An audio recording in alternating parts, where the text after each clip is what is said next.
We'll have a prayer.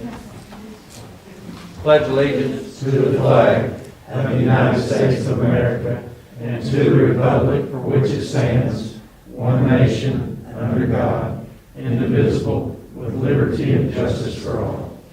Thank you. Let's pray. Dear Heavenly Father, we thank you so much for life, for the hope of eternal life through your Son. We thank you for watching over us, looking after us, sustaining us. God, may we glorify you in everything we do. As people, as the school district, as teachers and staff and administrators, that we can make it about you. God, help us through this time of COVID. Be with all of those who are working diligently to put an end to this pandemic, and be with all those who are suffering with sickness. God, thank you for everything you do for us. It's in your Son's precious name we pray. Amen. Amen. Thank you. Thanks, Chris. Well, welcome to January's meeting. You guys are stuck with me. We'll try to get through it without Steve, but Steve and Miller are both under the weather, couldn't be with us tonight. But I guess here we go. That roll call, you got it? We will have an open forum. Anybody who wishes to address the board, now is the time. We ask that you limit your comments to just 2 minutes, and if you bring anything up, and we can't act on that tonight, but open the floor to anyone who wishes to address the board. Seeing none, we'll move on. You have a presentation for us. Yes, sir. I want to take this opportunity. Seems like everything's been flying by pretty fast, and what an interesting year we've had. And this is a great opportunity. This is School Board Recognition Month, and we really don't need to be reminded how special our board is to our school district. But I want to take this opportunity to formally thank y'all, and to give you a certificate. We give one of these certificates every year, and we do appreciate what you've done.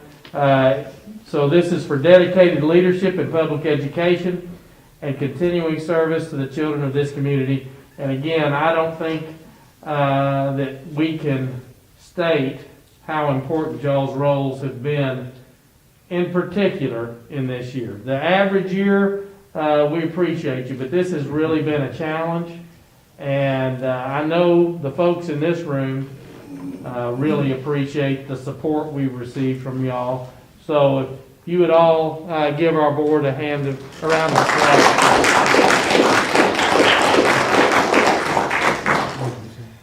This is, I wish it had a gift certificate with it too. It doesn't do much, doesn't spin very well. Thank you all so much. We appreciate you. Thank you. Well, thank you. And we appreciate the gifts that y'all brought from your schools, from the kids in your school, and appreciate what all you do to help make this job something that we can actually accomplish goals for. Yes, sir. Before we go on, I missed the opportunity to open forum, but I want to take this opportunity to thank some of our guys here tonight. I know Justin Holland has brought his crew to video, and this is something we're going to try to do. And they've got a couple of cameras. I think they're going to really try to keep an eye on the crowd tonight, so we can catch anybody that's possibly checking for scores. Not that anybody would do such a thing. So anyway, we appreciate you guys coming out on a Monday night and doing that. And there's somebody in the back room as well. There's a man behind the curtain. So. All right. We'll move on to items for board action. First thing up is the minutes from the previous meeting. Hopefully everyone's had a chance to review those.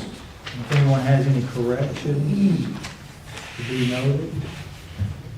If not, we'll accept those as presented and go to the consent agenda. Bill, Carol? You may need to be close to that mic. I don't know for sure. Well, that was the thing. I don't know if I can talk and look at my notes at the same time. We'll see what we've got here. The bills for your approval begin on page 7. Close to the bottom of page 7, infection controls. We did do a November cleaning of our schools. That's the deep cleaning that we do with germ blast. So I wanted to mention that to you. We're scheduled again for February, probably right around about Same deep cleaning. the same thing.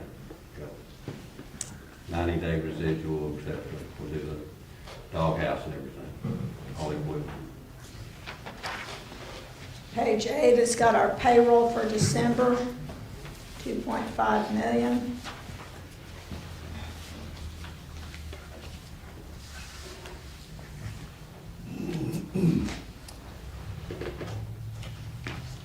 The bottom of page 9, YMCA, we pay for the use of the pool at YMCA for our swim team. That's an annual fee. That's, actually, it's a $10,000 fee. We pay it two times a year, so. Page 11, radon, $6,000. That's the beginning of the tree clearing on the new property. RW Services, $8,600. Of that, they replaced an oven at the high school, and so that was $7,000 to replace an oven.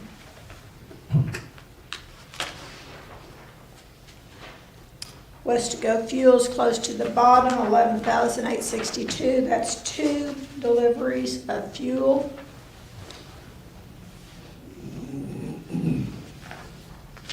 And the supplemental bills begin on page 13.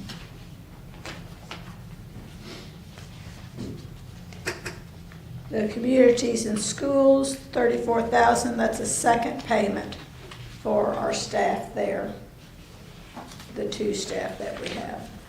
3, it's 3. 3. Yeah, we got 2 each junior high and high school.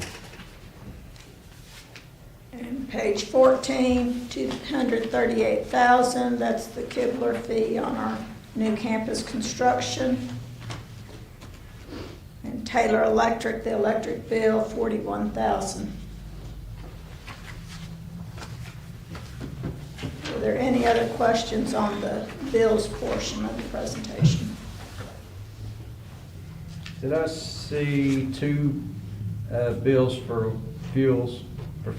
Yes, Let's go fuels. there's one listed on the supplemental, bottom of page 14. That's a third delivery. About every week or so, they're delivering fuels.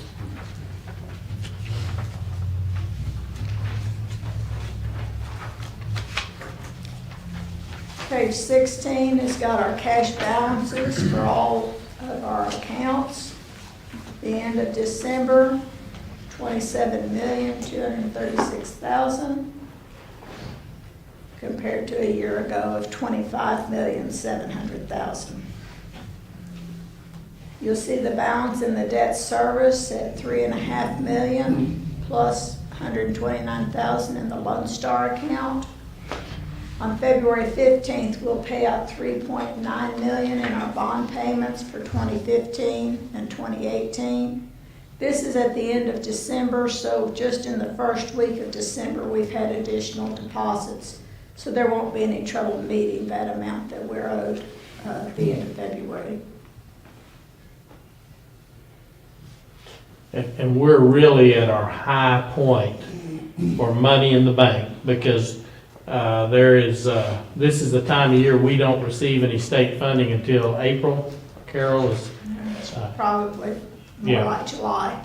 Yeah, the majority of our funding and the majority of our taxes come in at this time of the year. So that's why you see that bank account swell. And we'll have another good month of taxes. Yeah, a lot of the things did get posted, so they don't actually go into the bank until the first week of January. So January will also have some high deposits. Page 17 is our expense report. It's just going to mention that line 61, that's $73,299 in expenses. That includes that community and schools payment. That was the second payment that we had made. on that line.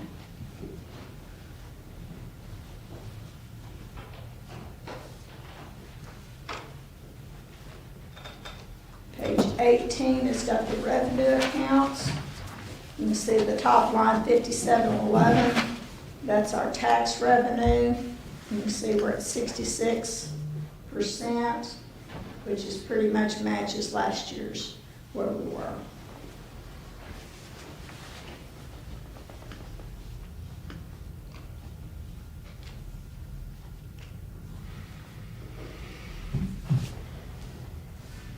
Carol, on the 5742 interest on investments, Right. did we lose something there, or?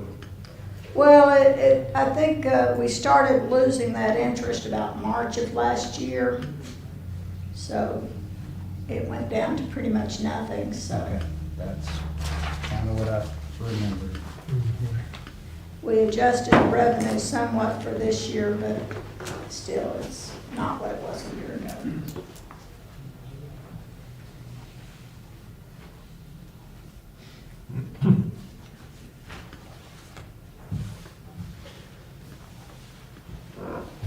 And the only other one I see, the 5829, the state program revenues. That's one that kind of comes in whenever the state gets ready to release that. Some of that's cafeteria money, state matching money, and, you know, some, a few unusual little grants that we have. And they just kind of come in whenever the state gets ready to release. So it's a timing issue Timing. from one year to the next. It is interesting. I mean, I'll ask some of those same questions and we'll say, why are we behind in this area? Well, it just didn't come yet, and then next thing you know, it hits the bank. So she gets money from the state and deposits it by the revenue account. Right. I was just wondering if maybe they're a little late, or is that fund is it gonna be down, do you think? Let Based off me everything. speak to that for just a second. I had the opportunity to listen to the state comptroller today, and basically what they are saying is we are flush for this year. We are going to receive all of our state money. There is no, even though it's been a tough year due to COVID, due to the oil issues, they actually were projecting about a $4.5 million shortfall statewide in revenue. And now that has changed. His projection today, which is, you know, every year before the legislature meets, which they start tomorrow, every year he gives an estimate the day before they go to work. And it's under a $1 billion shortfall now. So the economy has rebounded much faster than what they originally thought. There are some other outlying situations that they underestimated. The sales tax off of the online purchases has been a much higher performer, as you might expect with COVID. And there were just a few other areas that, you know, yes, they underperformed in like hotel occupancy tax and some other areas, but they're short in one area and they seem to pick up in other areas. So it just wasn't it wasn't good, but it wasn't the devastating blow that they thought it was going to be. So right now, they are projecting we're going to be made whole. The biennium we're in the last year of the biennium. And they're even projecting the next biennium, which will start with the 21-22 school year, that they're going to be able to maintain educational funding on the same level they have. Now, the Speaker of the House, who also spoke today, or the presumed Speaker of the House, I think is what they're saying, he's not as quick to make that commitment, but he spoke favorably. He's cautious about everything he says. He says, you know, that's gotta come through the legislature, and, but they feel good about that. So, right now, I think we're gonna be made whole on everything. And the one thing that they mentioned, the last talk I heard was, at worst, sometimes they have deferred or pushed back a deposit or revenue releasing, for 30 days or something to help with the interest or whatever. But that's really the only thing that's ever been affected us in the past. Thank you. Any other questions? Yeah, overall, it looks like we're right in line with where we were last year. Yes, it does, very much so. What do you think? I move we pay the bills. A second. Motion and a second. Did you get that, Desiree? Yes, sir. Right. Any other comment? All those in favor, please say aye. Aye. Any opposed? It passes. Good. Thank you, Carol. Vendors will be glad to know that. And we have an audit report tonight. Yes, I'm gonna have Carol do the introduction. We have Shelby, but I'm gonna let Carol introduce. And if I could get a copy of that. Uh-oh, did we hide your, here you go. This I got. I'm sure I have enough for everybody. We missed it. Probably all those. Do you have one? I think everybody else. I do. Oh, here's an extra right here. It's an extra. Here, You we've got, an there extra. you go, there you go. Or here, you slide down. Okay. I don't need to. Yeah, there's one right, here's one right here. Yes. Okay, you got it. You got the Thank you. extra. Then I understand Shelby around with You can have it. Okay. this. Shelby, Barb from Davis, kind of known as Bailey, is the new name, of a couple of years now. And she's got an audit presentation for us tonight. If I take off my mask? You're fine, we probably can understand you better, so go. We're socially distanced, All I think. right. I'd like to come to, I'm Shelby Barb. I'm a senior manager with Bailey and the manager over the Wylie ISD audit. I would like to thank you all for allowing us to perform your audit again this year. We had a good, clean, smooth audit. So I wanted to go over a few of the financial statement highlights in the report in front of you. Starting on page 2, pages 2 through 4 is our audit opinion.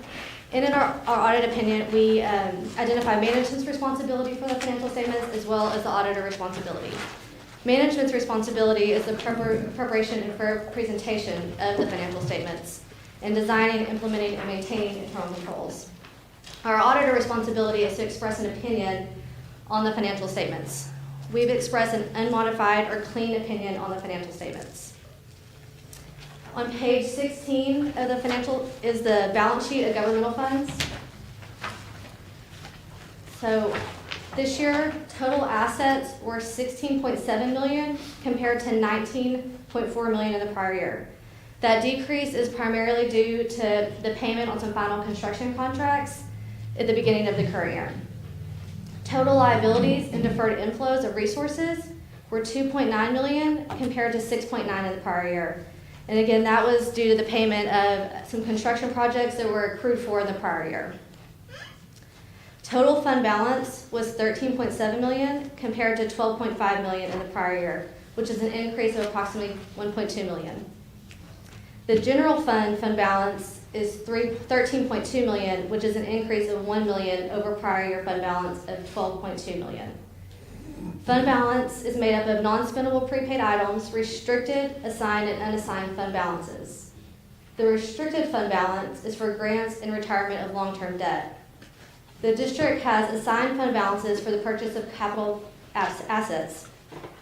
The overall fund balance increased 1.2, primarily due to the completion of ongoing construction contracts in the prior year, as well as the increase in state program revenue this year. On page 18 is the revenue and expenses of governmental funds. The revenue by sources are made up of local and intermediate sources of $27.6 million, state program revenue of $19.1 million, and federal program revenue of $2.1 million. Total revenue was $48.8 million compared to $43.8 million in the prior year, which is an increase of $5 million. And again, the increase is primarily related to the increase in state foundation revenue this year. Expenses were $47.6 million in the current year compared to $69.1 million in the prior year, a decrease of $21.5 million. The decrease is due to the capital projects fund expenditures as a result of completing the significant construction projects. Overall, revenues exceeded expenditures by $1.2 million.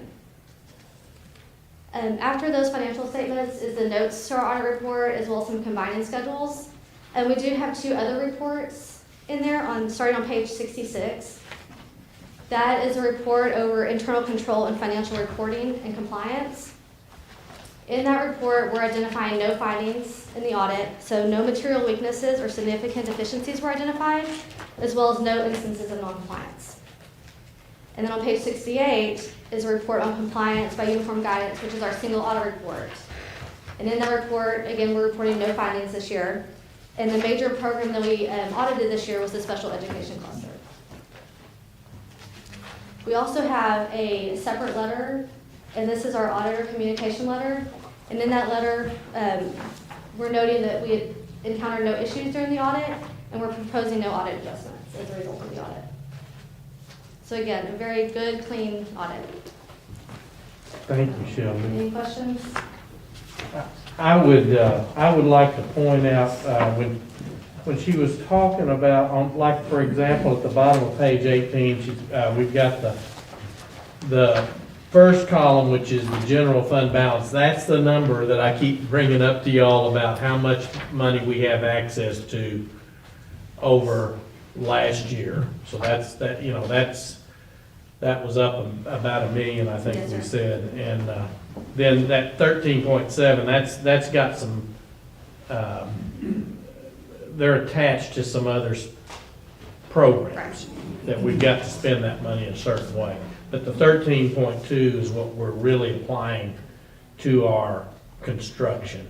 So that's the number they were kind enough to give us a little bit early projection on that. You might make a comment, I don't know if this is an appropriate time, as to why we are actually doing this in Yes. January this year Yes, sir. versus usually we do this in November. Yeah, so due to COVID, the CARES Act funding, with that funding, it was a new federal program, and they did not release a guidance for us to be able to perform the audit over that program until December. And so we aren't allowed to release the single audit reporting until we have that guidance on how to audit that program. The program wasn't a major program for the district, so we didn't have to audit it this year, but we cannot release the audit without having the proper guidance, in case the government did say you need to test it like they did our funding, years ago, so. And so y'all have come up with the same problem we have with COVID. There are just Yes. issues with COVID. Yes. They think they're solving something by giving us money, and that creates other problems. Yeah. And so anybody, Carol, do you have any comments or? It's always a pleasure to work with Bailey, and they ask the right questions, and they make us come up with the right answers. So We enjoy working with you all as well. I might make one other comment. This year, Carol, correct me if I'm wrong, there was actually some activity even as early as the summer. They were gathering information over different programs and in former days, the federal programs pretty much closed out in July, and so they like to get a start on looking at the federal programs, doing some comparisons and some testings that they're required to do, because essentially our year's pretty much finished out after school lets out. And so they're able to do a lot of their field work and testing in the summer to get things moving pretty well with the audit. so, again, if y'all don't have any questions, Shelby, thank y'all. Thank you Thank your all. team. They were very friendly. They put up with my jokes and they laughed occasionally, and so it makes for a pleasant week. Well, we enjoy working with you all. Thank you all. Thank you. She says that to be nice.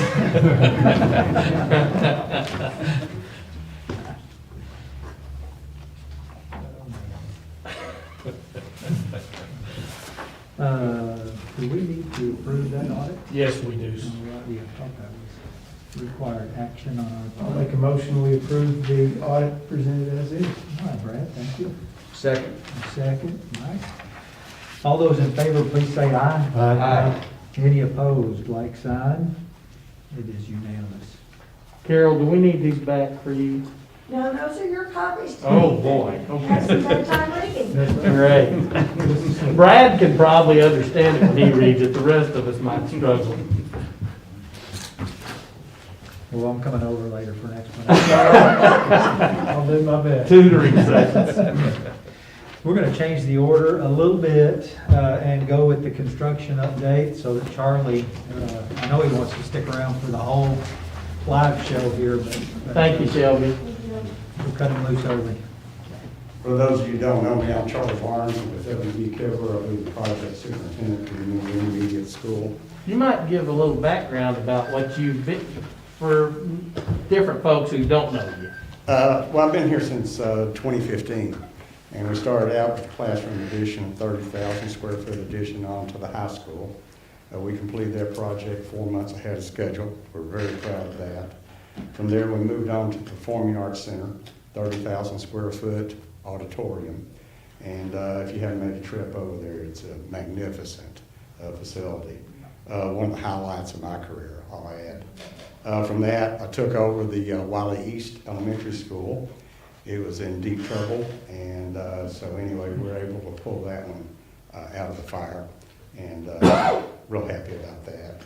And pulling it out of the fire means we finished early enough to start school, right? Just barely. It's just barely, we were rolling it in. Now, when I first took over in March, of course, we had to be finished by August. When I first took over in March, about half the structural steel was up.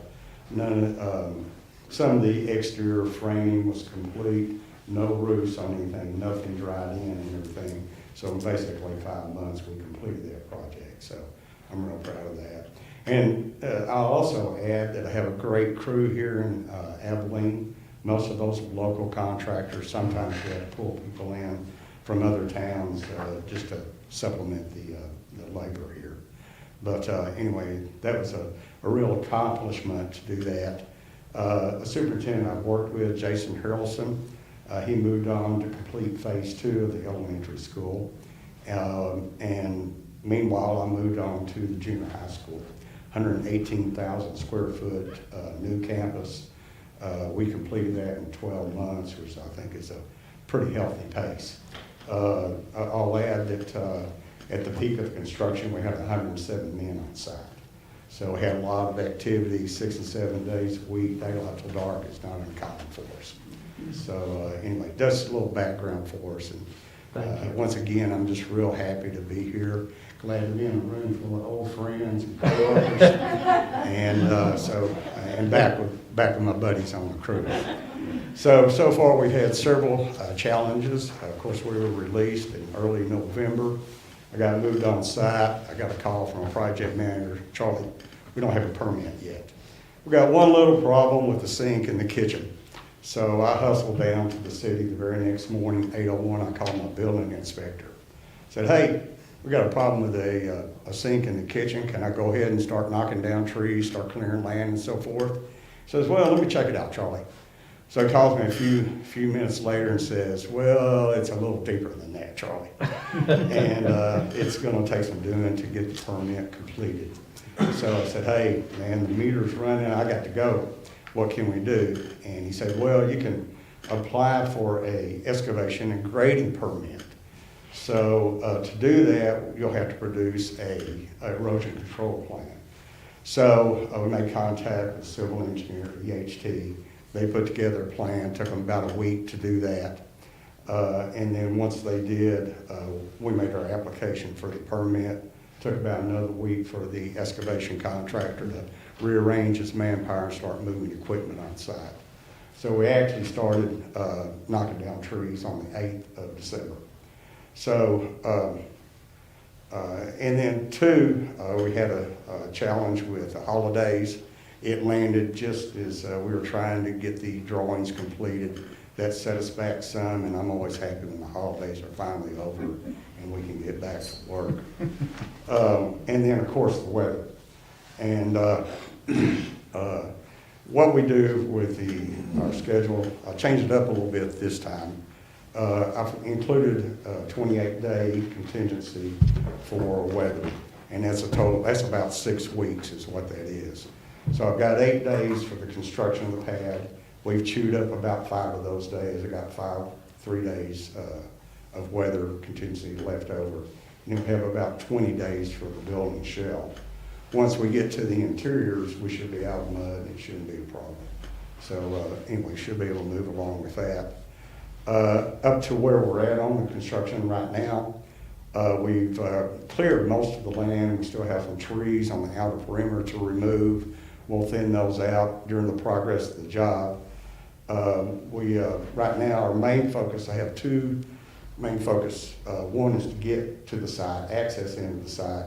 It's 1,000 feet off Oldham Road up there. Of course, today it's just as muddy as can be and probably won't dry up for several days. And number 2 is get the pad built. So once we get access into the site, we get the pad built, that kind of helps us out with some of the weather issues. So where we stand right now is the road is rough graded, not the final grade yet. We still have to put base on there to make it an all-weather road.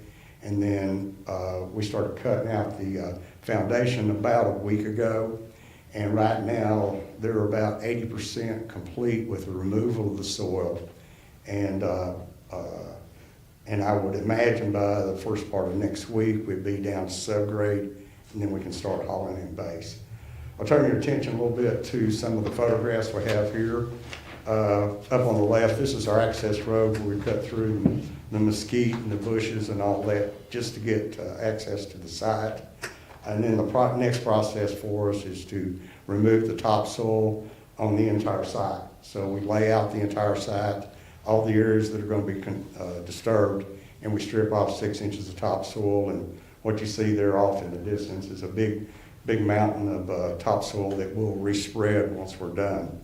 The photograph on the left, second photograph, is the actual construction of the foundation. We weren't real satisfied with the production level early last week. I called on the excavation contractor, and he went from a 3-man crew to double the size of it with more equipment.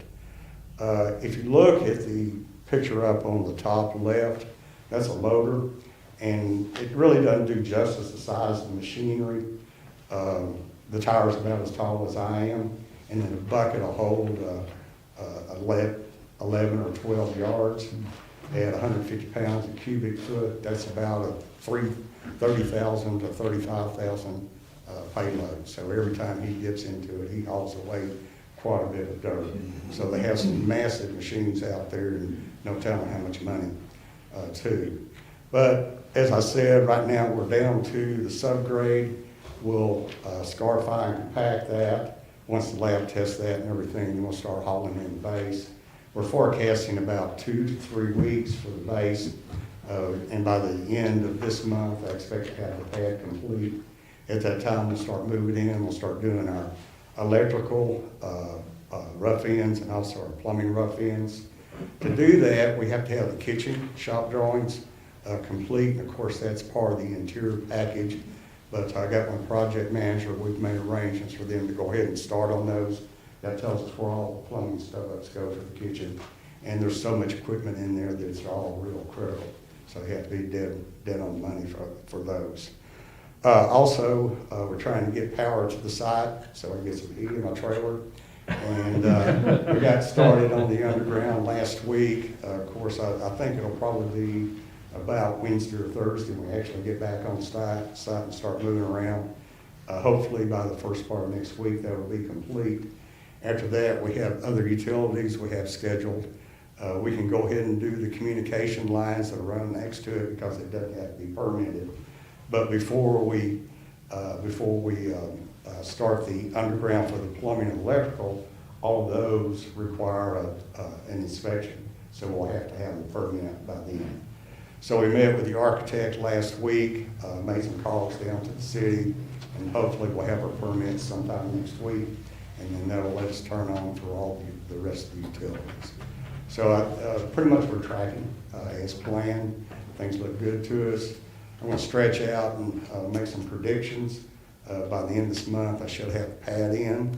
By the time we meet in March, I should be, most of our plumbing and electrical underground should be complete. We should be starting the foundation forming. And we're forecasting about 4 or 5 weeks for that. After that, of course, the steel erection, that's about 5 weeks. So can I answer any questions for anybody? Two things.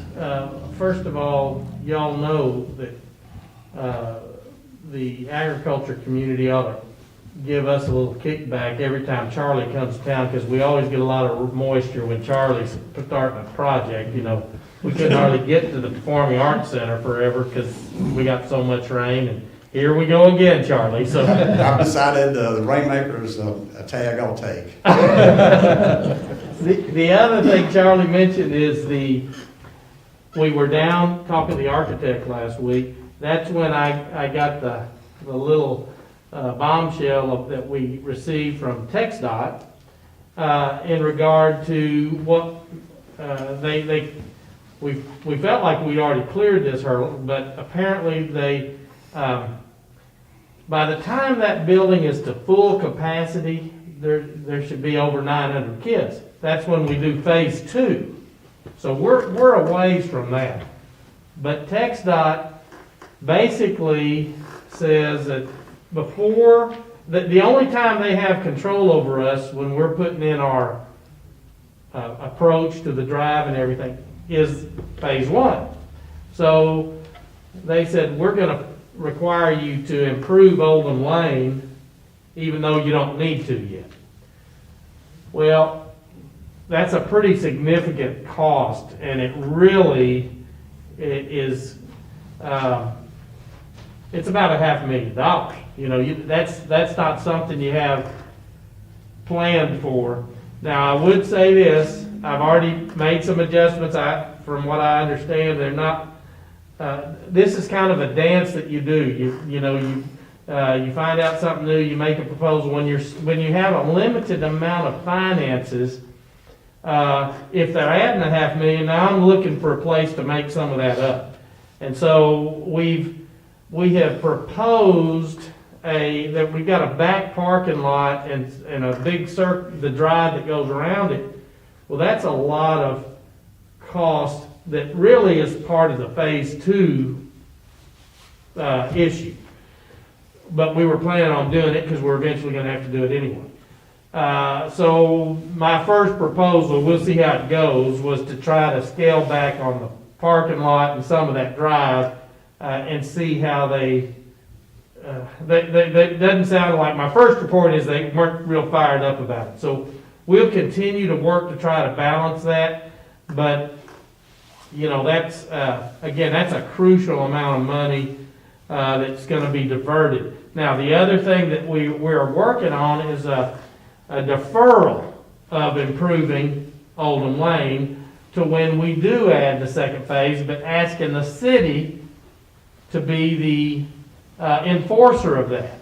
And so we've been in contact with a fellow named Paul Norman who's with TxDOT. And so again, we're doing a little bit of a dance right now to see what we can do and what we can't do.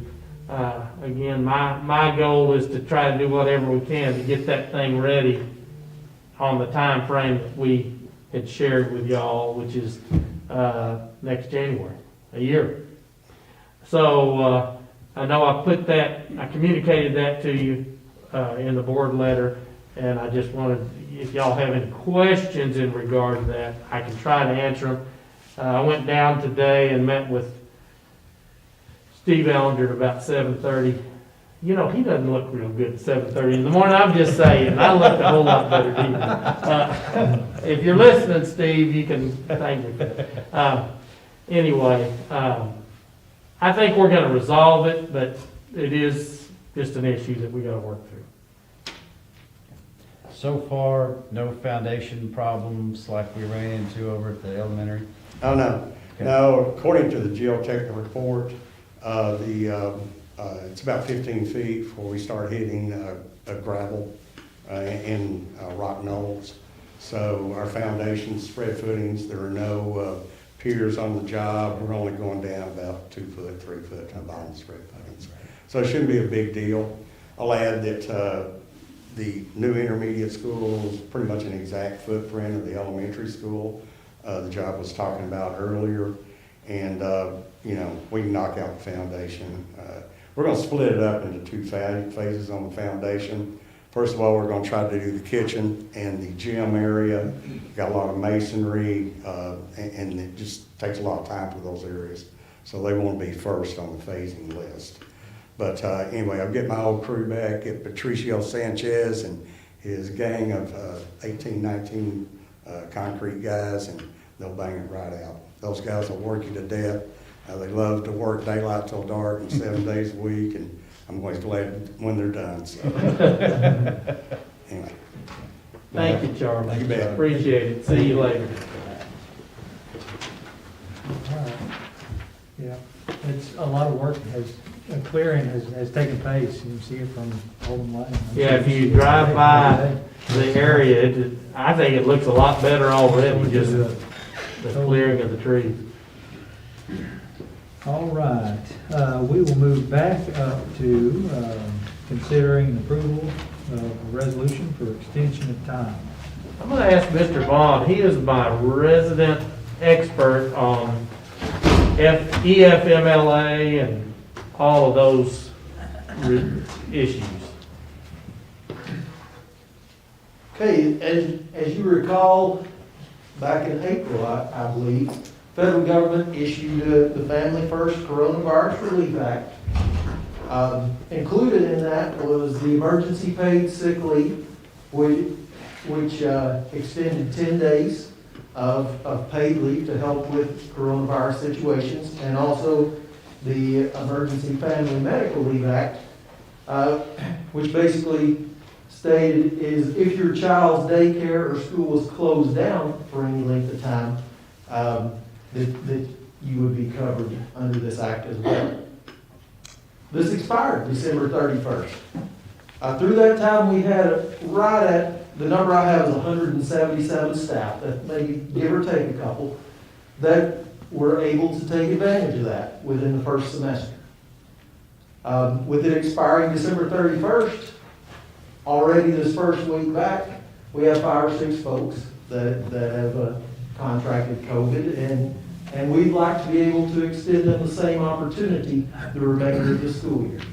And so that's, since it expired and it does not appear that the federal government is going to extend it, which honestly is, in my opinion, is probably okay because they made the decree without any funding, so you were paying for this in the first place, so it makes sense for you guys to consider extending it throughout the remainder of the school year. And that's what we ask that you consider doing at this time, is extending this through the remainder of the school year. So anybody that comes down with it the second semester or gets on quarantine has the same opportunity as the people in the first semester. You guys have any questions? I think we shared that with y'all last month, just as an information item. And it's kind of a fairness issue, since schools are a little bit unusual in that we run, that we're just halfway through our year at that point. And so we really thought the feds might extend it. A lot of people did, but it didn't happen. And so I think this is a fair resolution to all of our employees to have that opportunity. Yeah, it's a no-brainer. Yeah. I think it's consistent, and I'm surprised they did not renew it, to be honest. That's what we felt. Anybody else have any questions? Thank you, Mr. Vaughn. Thank you. I'll make a motion, we approve the resolution for extension of time to use emergency paid sick leave for the 2021 school year, 2020-21 school year. Second. Motion and a second. All those in favor, please say aye. Aye. All right, any opposed? No surprise, thank you. And now we move on to items for information. But we got one more. We got Oh, board did I skip something? HB3. Oh, that's right. So I didn't mean to cut you short, Mr. Hagler.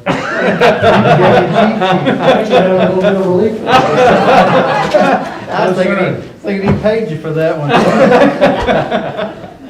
He's been waiting, chomping at the bits to do this. Yes. House Bill 3 requires school boards and school administrators to work together to come up with 5-year goals for third grade math and third grade reading in high school, CCMR, college, career, military readiness. If you remember, we discussed this at the board retreat last February, just informal discussion. Mr. Latt and myself at that time showed you the goals that we were thinking about without a whole lot of information at the time. Well, if you remember, about 2 weeks later, it was spring break, and that's when the pandemic hit, and they shut down schools, and we haven't really thought about House Bill 3 and the board goals since then.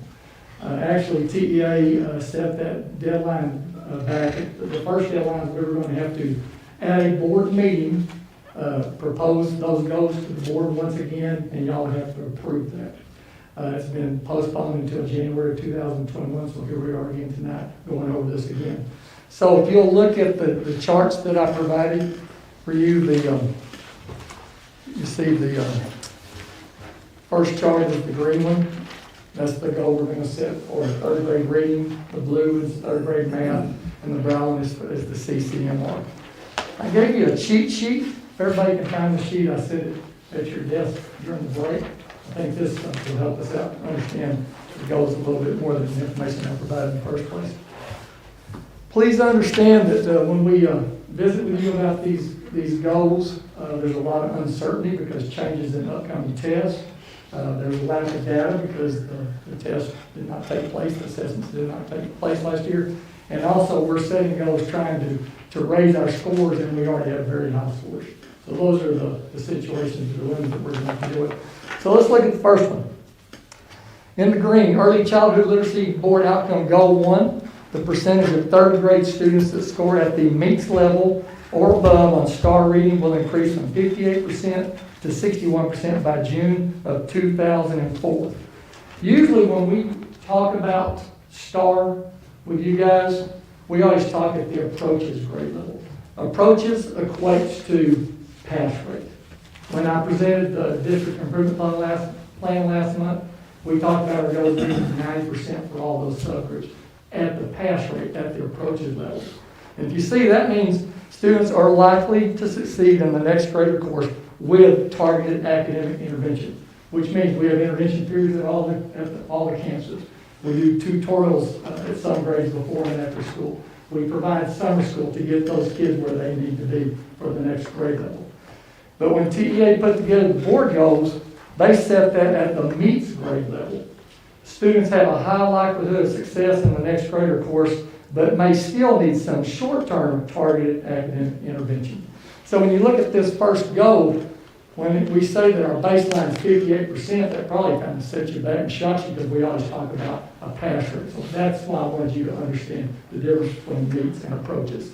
So third grade, I visited with Mr. Light.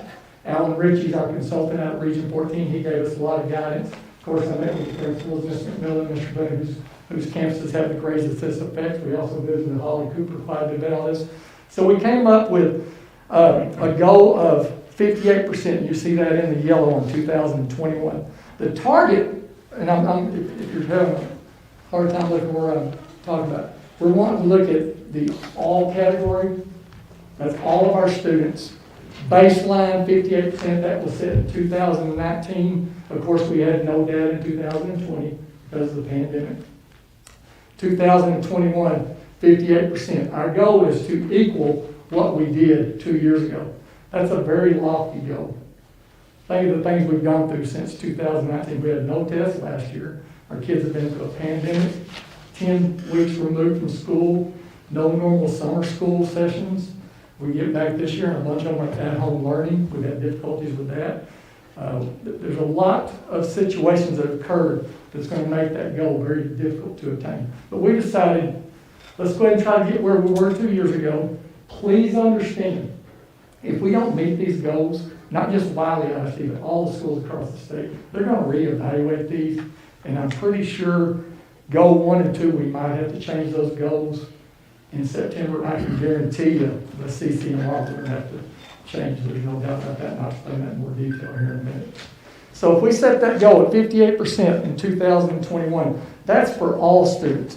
And then we decided we're going to try to raise our score 1% each year through 2024. That's lofty as well. Because remember, we already have high scores. 58%, the state average is 44%. We're 14% higher than the state average. So that's a lofty goal just because we already have high scores. We deal with that all the time with the growth measure and A2F accountability. So we've set our goals at raising it 1% each year to 2024, not only for all students, but if you look at the chart going across all the subgroups, African American, American Indian, Asian, all the way over to English learners, we've also raised, our goal is to improve 1% each year between 2021 and 2024. Now, I guess you're probably thinking, okay, wait a second, I thought I read in the paper, we talked in other board meetings that we're not having accountability this year. There's no accountability. The Commissioner of Education has paused the test, but we're still taking the test, so we'll have data. One more thing that's going to be skewed in the data is our at-home learners cannot take the test at home. We have to provide a place at school or an alternate location, but they would have to be willing to do that. So the data could be skewed a little bit. So those are all the factors we're dealing with trying to come up with a board goal. Remember, board goals came out of House Bill 2 years ago, pre-pandemic. So that's why there's going to be a need for changes. So if you go down to math, early childhood mathematics board outcome goal 2, the percentage of third grade students that score at the meets level or above on STAR Math will increase from 66% to 69% by June of 2024. We don't have as many obstacles in this one because we're doing such a great job in math. We have 60% of our students in 2019 were at the meets grade level. The state average is 47%, so we're way above the state average there. So we feel more comfortable with that goal for math. So same thing, you look down at the all category, 2021, 66% our goal. Once again, not being held accountable by the state, but we are going to take the test and we'll get data. Raise it 1% each year until 2024. You go across to the sub-pops from African American to English learners, we raise all those 1% as well. If you notice, some of them say not applicable, that's because you have to have 25 or more students in a subgroup to be counted for that test. Now the one where there's a lot of changes. College, career, and military readiness board outcome goal 3. Percentage of students that meet the criteria for CCMR will increase from 85% to 88% by June of 2024. As you can see, the baseline was 85% set in 2019. I put, if you notice, I color coded. I put 2020 in the green. We actually do have data for CCMR for this year, and we dropped to 76%. The state average is 72%, and even though we dropped to 76%, we're still well above the level you have to have A rating and A2F accountability system. So that's still a good score, even though it dropped. I'm going to give you more detail when I give you the taper report next. We've done some research into some of our data. I think there might have been a mistake made in Teams, and I don't think all of our certifications were submitted. We didn't get credit for that, and I think that made a huge difference in the drop of 9%.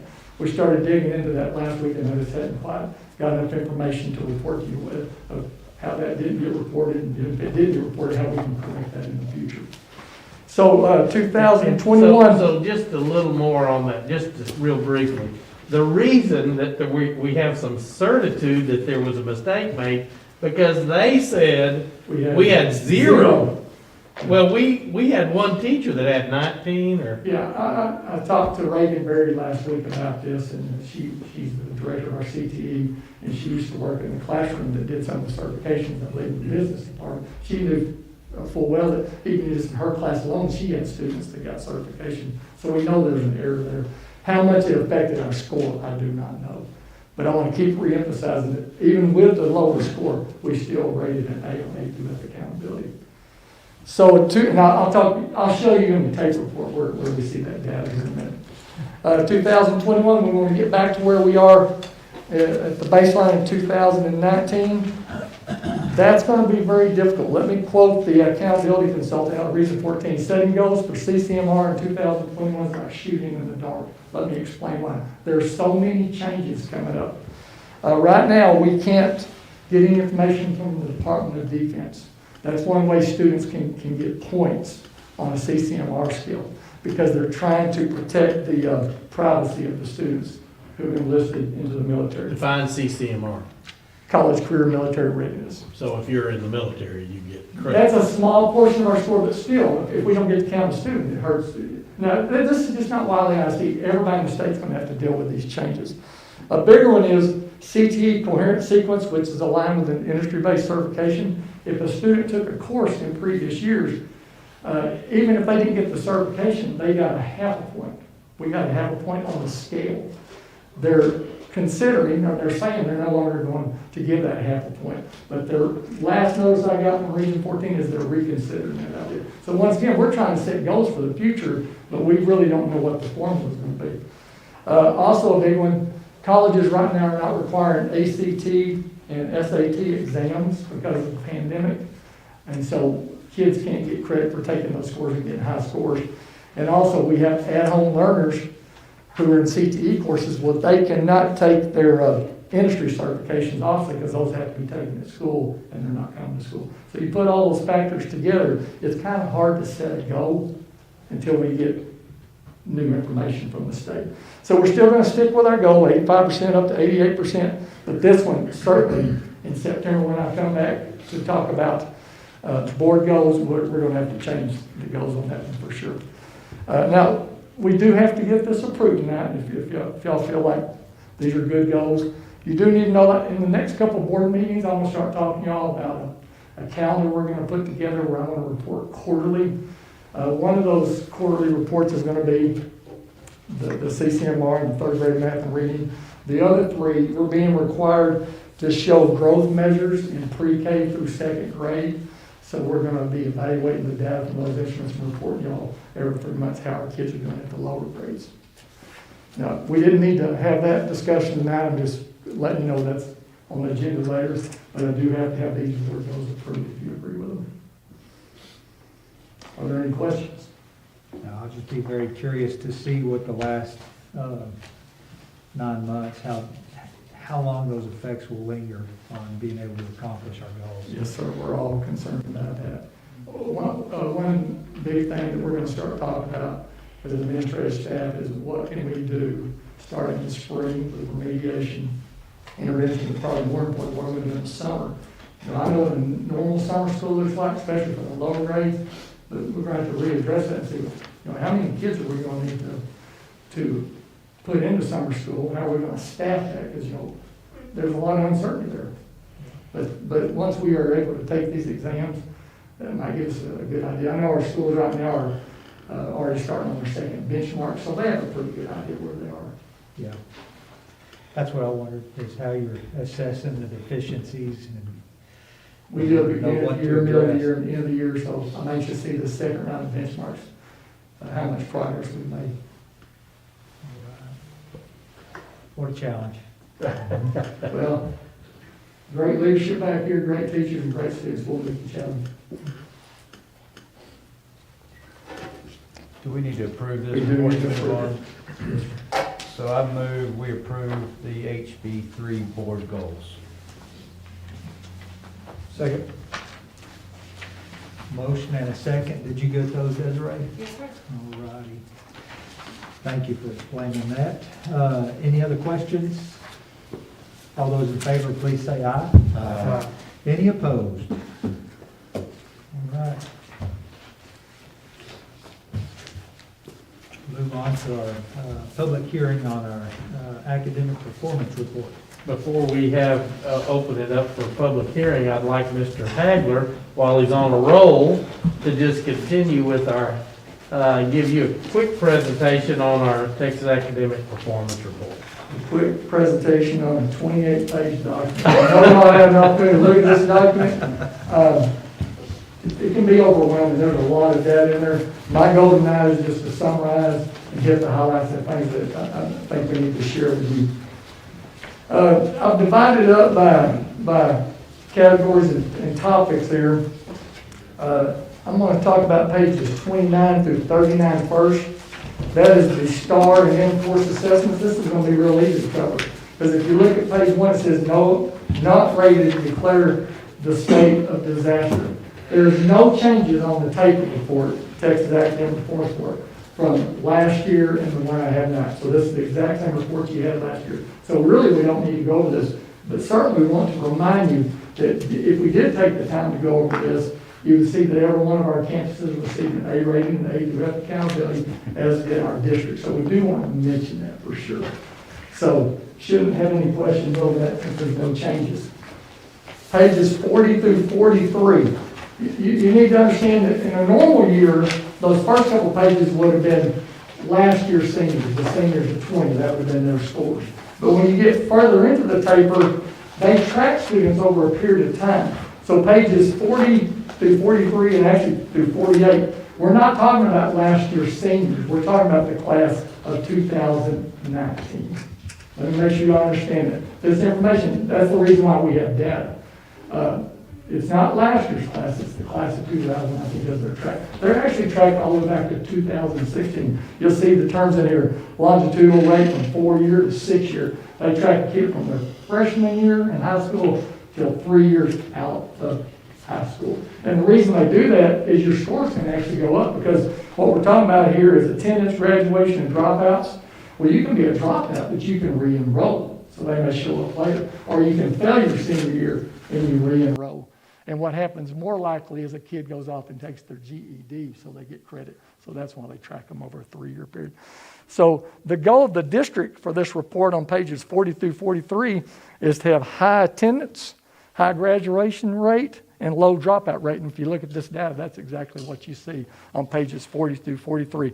I think everybody in here would agree, especially Mr. Smith, because this is high school related, is that we did really good attendance rate, 96.4%. Annual dropout rate was less than 1%. And what was the other one? And the graduation rate on the next page was outstanding at about 98%. Pages 44 through 48. CCMR. This is exactly what I went over with the goals a few minutes ago, but this is the data on the taper report. Now, one thing you got to understand when you look at the CCMR is like, for example, when it says that on the first line in 2018-19, we got a 76% score. Then you go down to how many of our students were college-ready graduates. It says 61.1%. That does not mean that only 61.1% of our students were college-ready. That means 61.1% of the students, that's how they got their score on the CCMR. CCMR is about a point tally. Let's use a even number, 100 students. You try to get to 100 to get the best score. A student can get 1 point by being college ready by taking SAT, ACT scores, and they have a high score. Or they can be in a dual credit class. But you can get a point from both of those. So that's what's misleading, is that a kid can only get 1 point, but they may show up in 4 or 5 different categories. So 61.1% of our students got credit, got a point towards CCMR through the college ready aspect of it. Majority of those, if you see, are down at dual credit. A lot of our students participate in dual credit courses. We've emphasized that over about the last 15 years, so a lot of our kids get college-ready credit on CCMR because of our dual credit classes.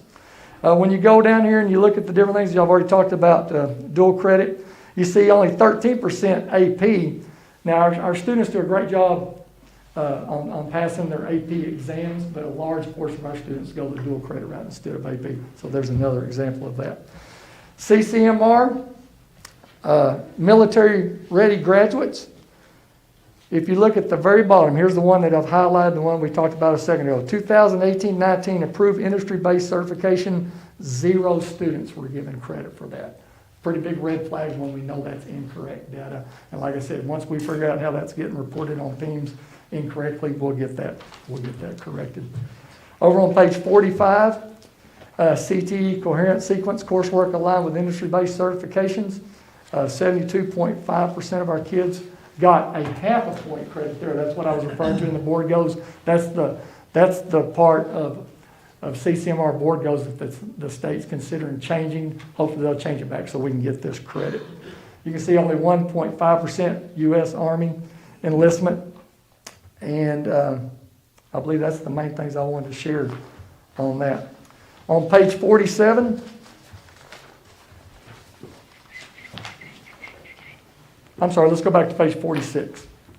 46, TSIE results, that's the Texas Success Initiative. I know Mr. Keenum's not here tonight, but he asked the question last year. I have notes here. He's going, why are our scores so much lower in TSIE? That's a good thing to have. That means that the students aren't college ready. All of our kids, because of their SAT, ACT scores, because of dual credit, they don't have to take this college ready exam because they're already qualified. So you want a low number there. You go down a little lower, even though we said we don't have a lot of students going the AP route, you can see that their scores are pretty good. Over on page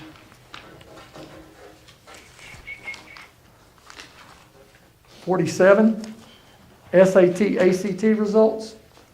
You can see that our ACT and our SAT scores are much higher than the state and region averages, which we expect out of our students.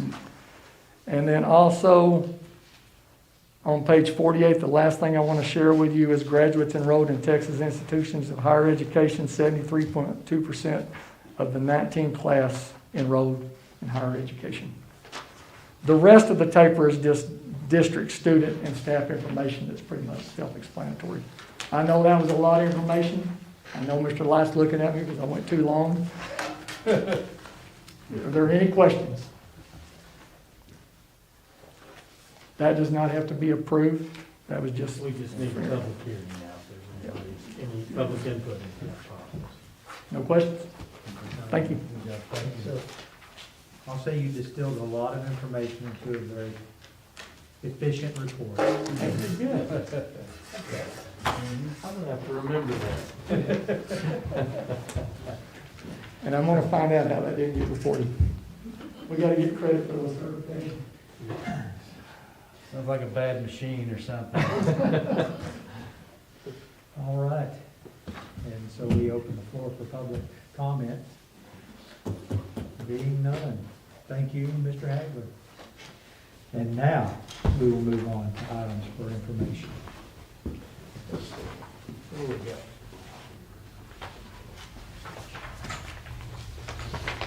Who's up next? Principals reports? All right, here we go. Principals reports. Who's up first, guys?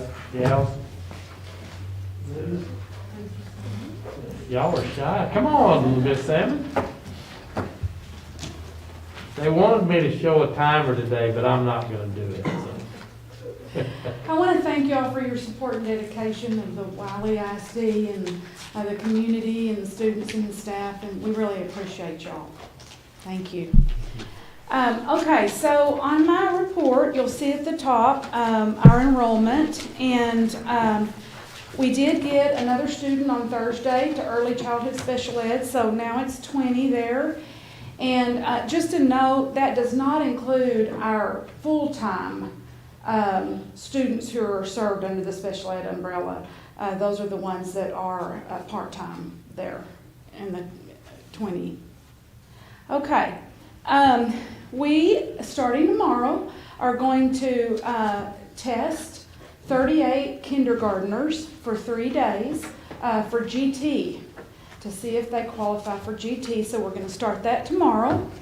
And we're going to do it 2 days electronically, and tomorrow we're going to do paper and pencil. And so we'll see how that goes. We're going to do it on iPads. So we've got lots of help, so it'll be good. Last month we collected 85 toys for Toys for Tots. Next week we're going to start our state assessments that we do 3 times a year.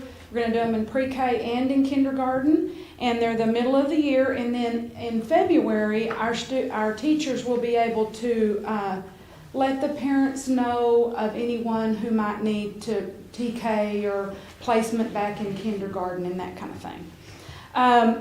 We are on January 29th going to have our 100th day of school. It's a lot of fun. We sort and we make patterns and we count and play games, and it's very math based and literacy as well, and so it's a fun day to celebrate 100 days in school.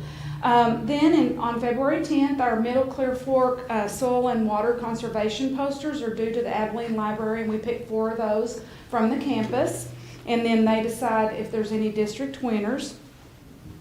Currently, our pre-K teachers are viewing curriculum for next year, new curriculum, and on Monday, McGraw-Hill and Savas, I think I pronounced that right, Mr. Hagler,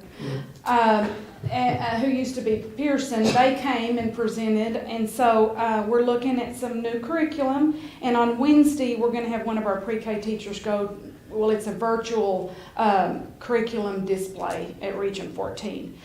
And let's see, I'm continuing the T-test, formal observations, and walkthroughs. And then this is just something I thought y'all might want to know. For our kindergartners who are having a little bit of trouble learning to read phonetically, we do have a program, it's called Edmark, and it's a sight word program.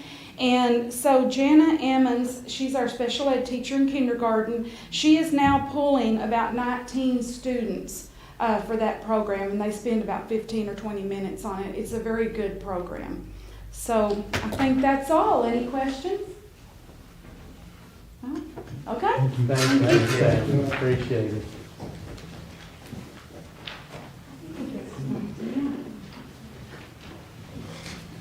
Okay, this is nice. Again, I want to thank you also for all your dedication and your service. We appreciate everything you do. This is the Wylie Elementary report, and as you can see, we have 394 students. We still have 13 virtual first and second, both grades, and we had a lot of fun at Christmas. On the 16th, we had our parties. We did gingerbread houses, and they did movies, so we had a lot of fun during the week before Christmas. On the January 4th, our reading teachers attended in service regarding the teaching, or the Reading Academy, and they got to ask a lot of questions and got a lot of answers, which we'll start that very soon in June. And then we also had the math and science teachers they did more of their evaluation of their curriculum during that time, and then later that afternoon we were invited to go and learn a little bit more about the teacher incentive allotment meeting in the PAC with Mr. Vaughn, and that was very interesting.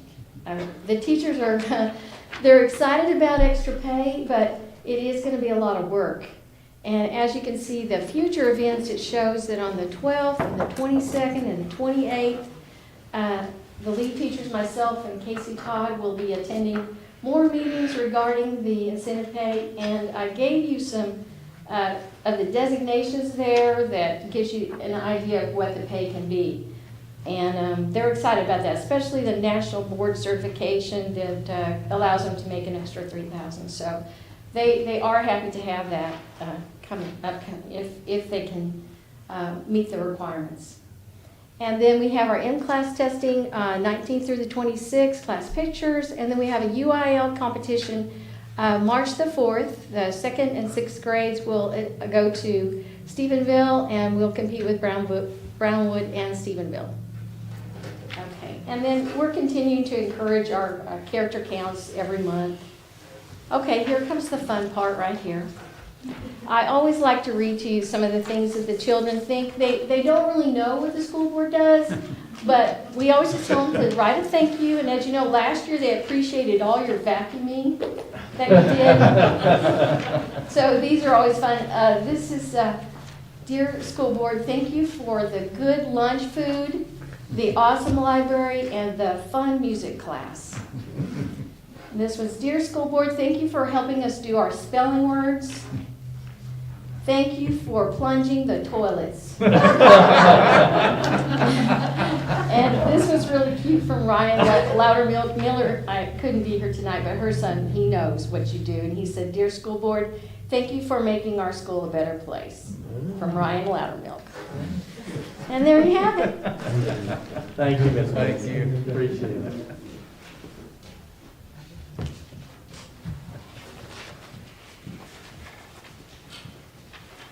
So we are doing a lot of the things that they're doing.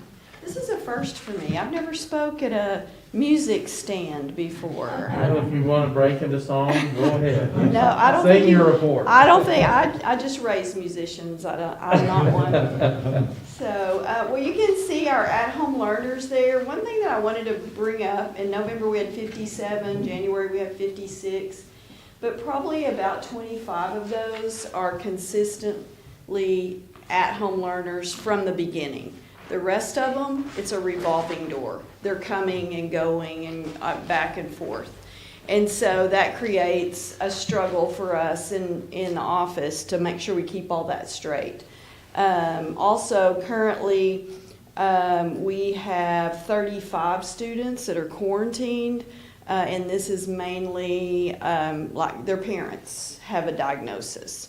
And so that too is a struggle because we have to keep up with, we have a spreadsheet that keeps up with when they left and when they can come back, and then just the education part of that. Our teachers are making packets, they're doing Google Classroom, and so that is part of our struggle with the whole COVID thing, is that they are coming and going, and we do have a revolving door. So those are our numbers there. I didn't put last November's total on there. We had 910. Then our total as of now is 921.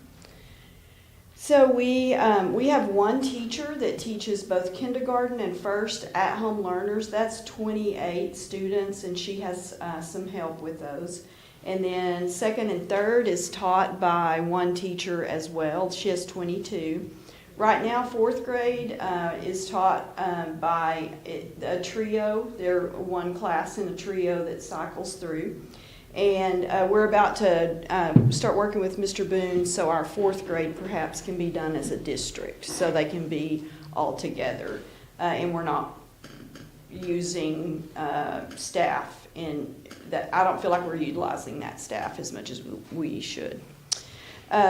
We are testing for all GT on the week of January 25th through the 29th, and that'll be 98 students.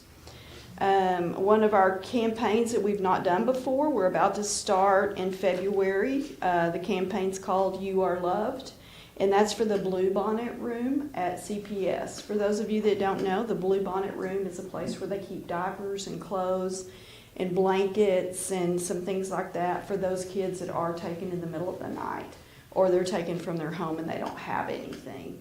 And so our campus is going to donate to the Blue Bonnet Room, and it's locally. It's here in the Abilene CPS building.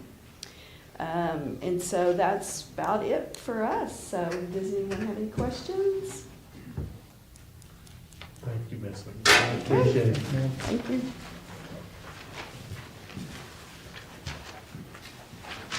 Once again, same thing, we do really appreciate everything you guys do for us. Just kind of get started quickly here. Talk about our goals, we talk about this every time. We've changed them this year just a little bit. We always want to provide the quality education for each and every student, whether they're virtual or face-to-face. And of course, this year, we got to keep everybody safe. So we're doing a lot of things to balance that out and take care of business there. You can see our virtual numbers. We have, it's pretty nice, 210 third graders, 205 fourth graders, and of those, 10 third graders are virtual, 12 fourth graders. So now that doesn't include our kiddos that come back and forth. We had several coming back from the break that needed to start out in quarantine, and we're taking care of those kiddos as well. So it's working out. Attendance, I don't know why the fourth grade's a little bit higher than the third grade, but it's, attendance is just one of those things this year where we're just doing the best we can, and so there you go. Last week, we did have 7 new students to the district. DIAS must be doing some stuff because we've had kids from Germany and different things coming in. We had 3 students returning from virtual learning and 2 students coming from the east side, so we'll welcome all of those kiddos. Mrs. Bassett mentioned the TIA meetings. I'll be that tomorrow. Dakota Hall is our representative, so we'll do that tomorrow, and we have 2 other ones there. We're doing benchmark testing January 19th, 20th, 21st, and 22nd. We use, the reason why we spread those out a little bit, one grade and one test, is we use aids sometimes for small groups, so those same people may be reading the test or helping out, whatever the same requirement for the actual test. Again, it helps us with data. Mr. Hagler and I did talk about our goals, and we just got to see where we are. We just got to figure out where they are and just each one try to improve. And that's what we're working on. We'll see how it goes. A couple of other things I want to mention. I think our staff, I can't thank our staff enough. This has been a tough year, but they're coming to work, doing a great job working with every kiddo, and we've kept our kiddos safe, and I really appreciate that, and our teachers and our staff members safe. We're trying some new things. There's a lot of things that our kiddos are missing out on. They're just missing out on stuff with all the things going on. So we're going to try to do a field trip. We're going to do a field trip to Safety City, East and West 3rd graders. Ms. McMillan and I had to switch our dates because our GT testing, we're going to do ours February 10th, and so we will actually take the 16th through the 18th date, and the East 3rd graders will be the 9th through the 11th, but they'll be in their same trio. We'll make some modifications. Most of that stuff is outside if the weather's good. So again, we'll also evaluate this next week, kind of see what happens from the Christmas break. But we'll see. I had a lot of parents come to me and say that's something they want to do. That they were afraid that our 3rd grade kiddos were going to miss out on that. So we'll see. We'll go from there. We have rewards for our good citizens. Ice cream day. 99% of our kiddos get rewards, and that's a fun day when the kids, the 1 or 2 that don't. So, but hey, you got to earn this stuff. And I sometimes maybe need 2 after that deal, but it's all good. Again, 2nd through 6th grade UIL at Stephenville is March the 4th. Yeah. Any questions? I might point out every one of them talked a little bit about the teacher incentive allotment, and we made a conscious decision because we've got several meetings, Mr. Vaughn, like in the next few days, week or 2, right? Yes. So Mr. Vaughn is going to give you more information about the results we get back in these meetings from our teachers, and he'll have an opportunity to share more about that later. What I'd like to say is this is the opportunity for the teachers to have input. And he's created 3 meetings for January where it's not just something that we're coming up with the plan. They're going to have a lot of input. We have representatives from each campus, and we're going to be there as well. So it's very nice to have the teacher input. Appreciate that. It's very thoughtful, Mr. Bond. So anything else? Thank you. Thank you. Thanks, Mr. Boone. Appreciate you. A lot happening. A lot going on. We have a planning session coming up in February. Yes, sir. I hope you've had a chance to put it on your calendar. February 18th, starting at noon. We'll start with lunch, and we're meeting at East Elementary in the cafeteria. So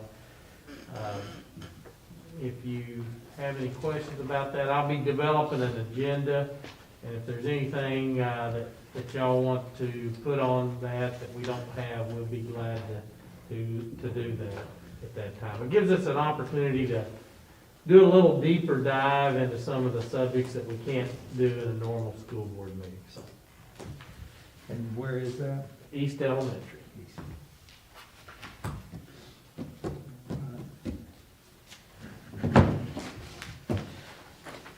Next year's school calendar.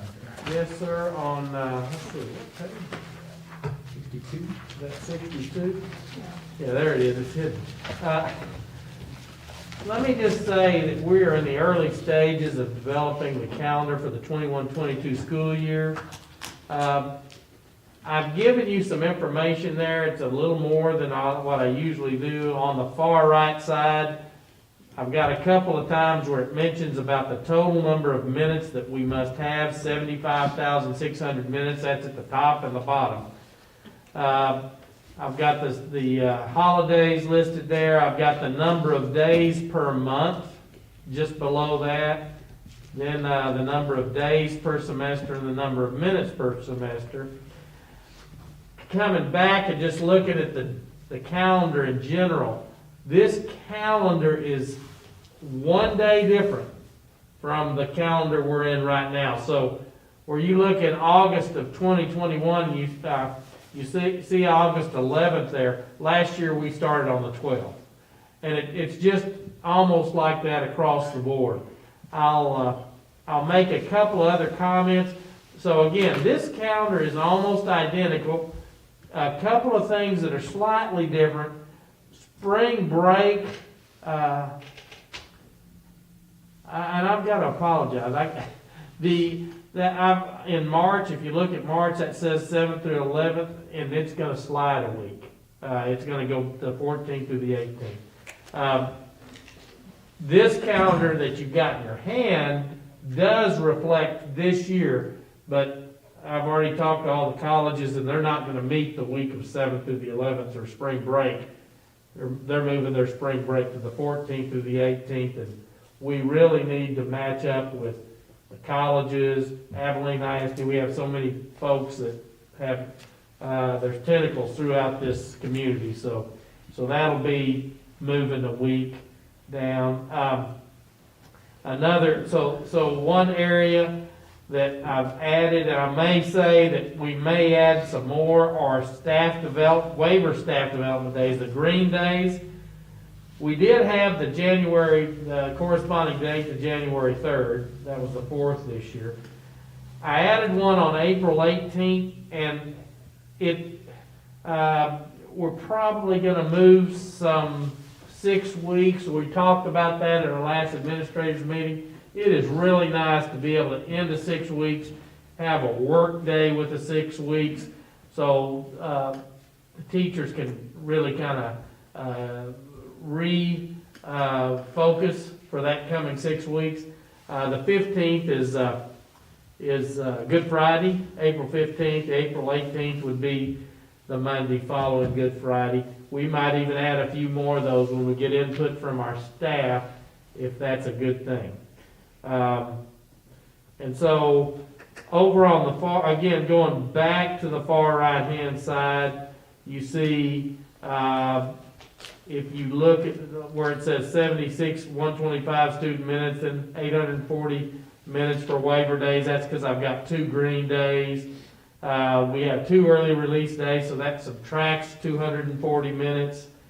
Bottom line is we also have to allow 2 days worth of bad weather minutes, and we come up to the total of 75,885, so we meet the goal of 75,600. We've got to have 100, even though we have 75,885 minutes, we got to have 187 staff calendar days, because we pay a daily rate. So that's what that next little part looks at. And in the next few weeks, we'll be getting out this information through our principals to their staff, and probably get some feedback. If there's anything in the calendar this year that we didn't like, it gives us a good opportunity to say, hey, this wasn't good, let's do something different. And also give them a chance to discuss the additional staff development days in the second semester if we so desire to have that. So this is a starting point, and we'll go from there. There may be some changes on 6 weeks. That's what we talked about that at the end of that meeting last, when I met with administrators. So we'll look at that. So anybody have any comments about this? Anything y'all have heard? This is the first year we had a full week of Thanksgiving. I was going to say Thanksgiving. We have had, and I think that was the consensus with our principals. We had no negative, that was a fairly close vote, with our parents. But I hadn't had any negative feedback from it. I'm not saying it's not out there, but they didn't share it with us. So I think that's why we would. Actually, this year it really worked well because of COVID. We felt like that full week was a chance to separate our kids. And to be honest, I know that the conventional wisdom that was that when we go off to Thanksgiving, when we go off to Christmas, that our numbers were gonna inflate. It didn't really happen after Thanksgiving. Now, we don't know fully after Christmas yet, what should be about now, shouldn't it? That we should be getting some, full impact of family gatherings, so. But right now, our numbers have, I didn't look at today's, we didn't have anything. So we were about 23 as of Friday, so, which is pretty low for us. So if y'all hear anything, feel free to give me a call and share that with me. That's all I have. All right. School board elections, place 6 and 7, that's Mark and myself up, into our team. Yep. Time to file will be January 13th, and filing goes for a month, we'll end on the 13th, and then election in May. That's correct. COVID-19. COVID-19. I really put this here more than anything else, if there were any questions. Mr. Benson, do you have any comments right now as to? I'll just say, we have been rapid testing, so I did a report for Health and Human Services today. We offered 84 rapid tests last week to staff and students that were symptomatic. We had 10 of those declined. We only offered 9 asymptomatic, that's the staff only, and that's part of the guidelines for return to work with close contact. They test on day 3 and 7. So we had 10 positive cases last week out of that testing program. So How many total did you test last year? we offered 84, had 10 decline of symptomatic, and then of course of the asymptomatic, they're required. So there were 9 of those, and they were all staff. So I think the program's going well. The nurses are doing a good job at it. I think it's really helped our district. It's helped our parents, be able to get that pretty rapid feedback that if they were interested in that. Of course, we had a holiday following, so. But I think, that 80 to 90 is our number right now, testing symptomatic. And it's from what Miss March, who is the nurse that's She's doing a testing that, coordinator. she has said she has gotten a lot of positive feedback, appreciative for the service. Right. Numbers again are pretty stable.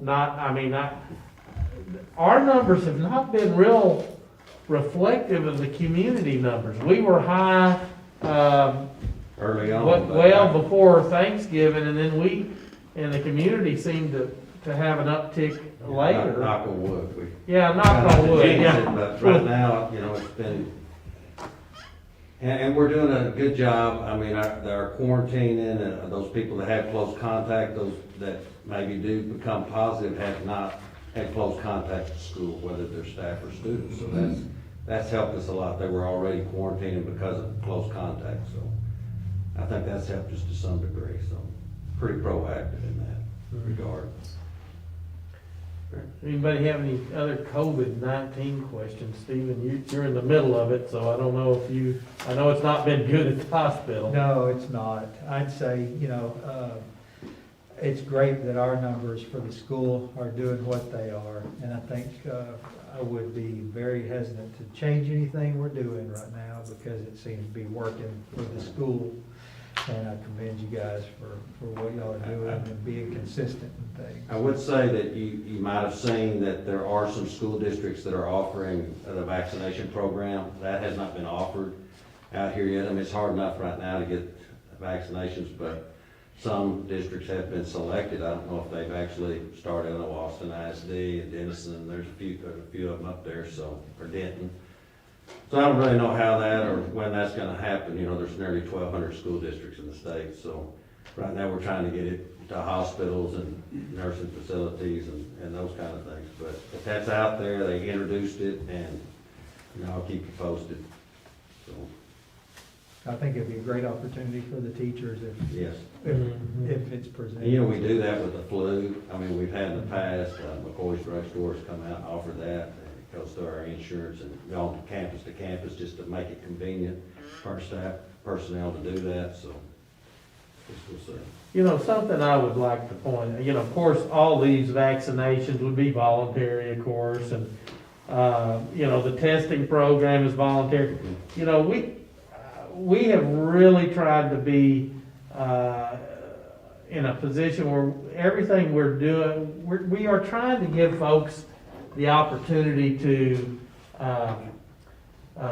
make a lot of their decisions that are medical decisions based on their needs and their situation, and instead of trying to come up with a one size fits all.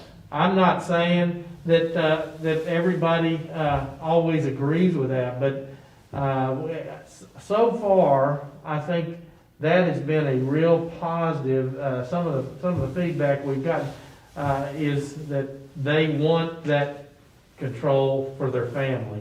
And I know that as we continue to go, hopefully we will make some progress across the country in this area now that the vaccine's out. But you know, it's just one of those deals where every family's got a little different opinion about the best way to work with this. And so, again, I think Mr. Bess has done a good job of crafting, really, the bulk work of crafting of our policy, he did, and with, of course, input from me and other Principal administrators. And Dr. Lowry and, Oh, yeah. you know, people that are a lot more experts than us, you know, You Dr. bet. Ashenberg, Dr. Wylie, and Hunter Smith, everybody, you know, at the state level too. Thank you, Mr. Bess. Thank you. Eventually. Yeah, maybe. I don't know when, but eventually we'll get through it. Okay, that brings us up to executive session. Before everybody goes, and y'all, some of you already know this, just keep in your prayers Melanie Brewer's family. She passed away just a little bit ago. So, yeah, we'll go to executive session now. Thank y'all for coming tonight. Thank the film crew. I think y'all have to wait to break down though. Sorry about that, guys. And I'm gonna exit so y'all can have a